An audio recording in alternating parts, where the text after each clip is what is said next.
When talking about some of the best pitchers to ever play the game of baseball, several people have conflicting lists.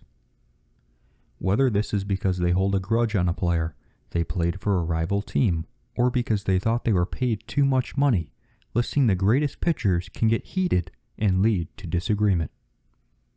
However, it is impossible to leave certain players off of a list of the greatest pitchers, and Randy Johnson is certainly one of them. If you were to ask someone what teams Randy Johnson played for, most would probably say the Mariners and Diamondbacks, the two teams he was best with. Some may know that he was drafted by the Expos, and a select few might know that he spent his last season in San Francisco. Fewer would remember his half season with the Astros, but of all those people, how many would remember his time in the Bronx? Was it even worth remembering? Let's find out.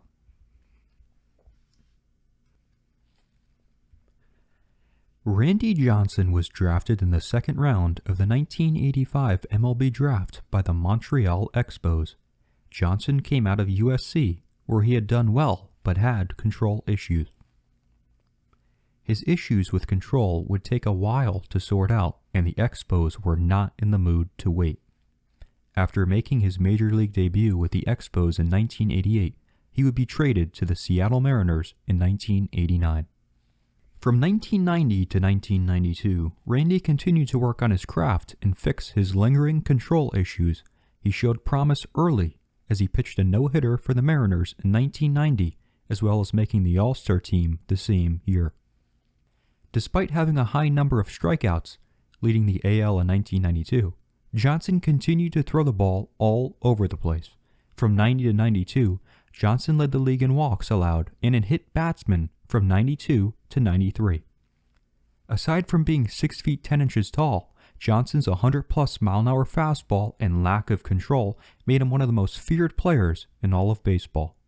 Randy's career turned around after a meeting with legendary pitcher Nolan Ryan late in the 92 season.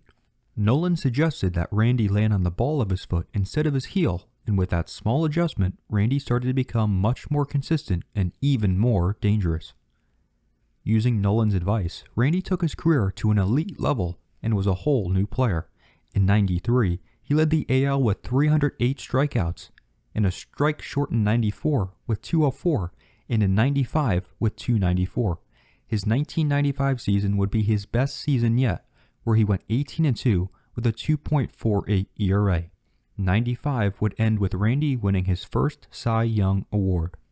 Randy would have continued success in 1997 after missing most of 96 with a back injury. 1998 would mark Randy's final year under contract with the Seattle Mariners. The Mariners were not in a financial position to make him a serious offer for an extension during the season, and everyone expected that Randy would land on another team. However, everyone didn't expect Randy to have a rough first half to the season. In 23 games with the Mariners, Randy went 9-10, pitching to a 4.33 ERA. As anticipated, Randy would be traded at the deadline in 98, where he found a temporary home in Houston. During his time with the Astros, Randy was spectacular, going 10-1 with a 1.28 ERA in 11 starts. He would finish the 98 season with 329 strikeouts.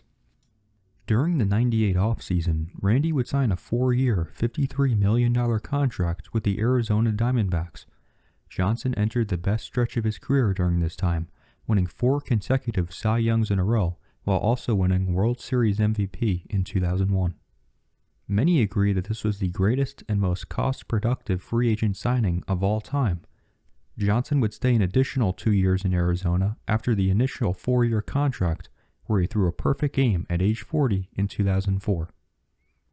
The Diamondbacks finished in last place in 2004 and didn't make the playoffs. In the American League, the Yankees made the playoffs after going 101-61, losing to the eventual World Series champion Boston Red Sox in the ALCS.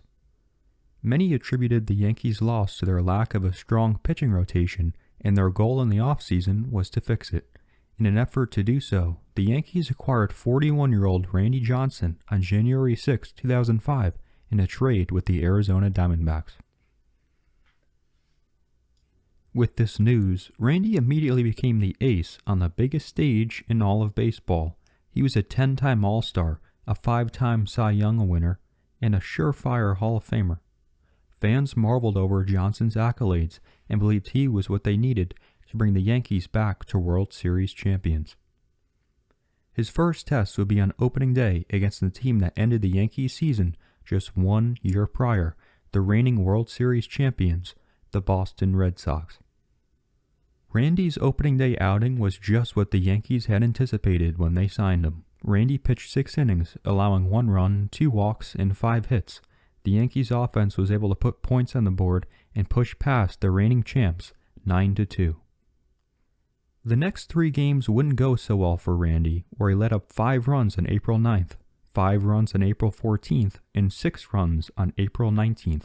He would then find himself again at the end of April, ending the month with a complete game against Toronto, and though they lost 2-0, he had 9 strikeouts. Unfortunately, the rest of Randy's 2005 season was rather inconsistent, strongly opposing what he had done in the past. Most of the time when Randy took the bump, everyone was unsure if he was going to allow any runs or let up 7. His inconsistency became concerning heading into the summer, where he began to consistently let up a high number of runs. At the beginning of August, Randy's ERA sat at 4.29. Fortunately, Randy would be able to find himself towards the end of August and into the fall, ending the season with a 3.79 ERA after giving up 32 home runs for the year. Despite letting up more runs than typical, his strikeout numbers were still very impressive, finishing the season with 211, second most in the American League. His record stood at 17-8 for the season. Finishing first place in the AL East, the Yankees squared off with the Angels, who won it all just 3 seasons prior. After splitting the first 2 games, Randy would be called into action to start Game 3. The first 2 batters he faced flew out, and he quickly had 2 outs. He would then give up 2 consecutive singles, and finally, a 3-run homer. He was able to strike out the last batter, but walked away from the inning, giving up 3 runs. Randy's wheels fell off sometime in the 3rd inning, where he gave up a double, a 2-run homer, and a triple. His bad luck would follow him into the 4th, after beginning the inning with 2 consecutive hits. He would be pulled after 3 full innings, allowing 5 runs, 9 hits, 2 home runs, and 2 strikeouts. The Yankees would lose the game 11-7. Johnson would be called up in Game 5 to make a relief appearance after Mike Mussina let up 5 runs in 2 2/3 innings. He would pitch 4 1/3 innings, allowing no runs on 3 hits and 2 strikeouts.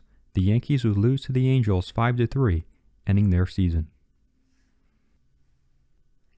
At age 42, Johnson was still under contract and made a return with the Yankees in 2006. He started on opening day once again, pitching 7 innings, where he allowed 1 run on 5 hits and 3 strikeouts. The Yankees would win 15-2. The next 2 starts went well for Johnson, and after that, Johnson crashed and burned in 2006. He finished the year with a flat 5 ERA with 172 strikeouts. He would pitch in the ALDS once again for the Yankees, starting in Game 3 against the Tigers. He would let up 5 runs in 5 2/3 innings.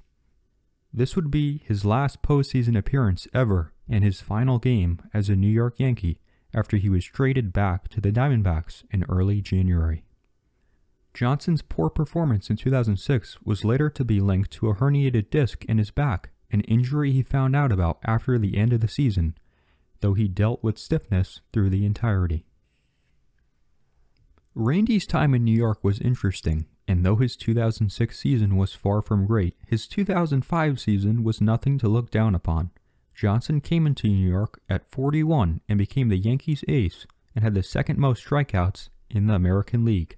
It was nothing to look down upon.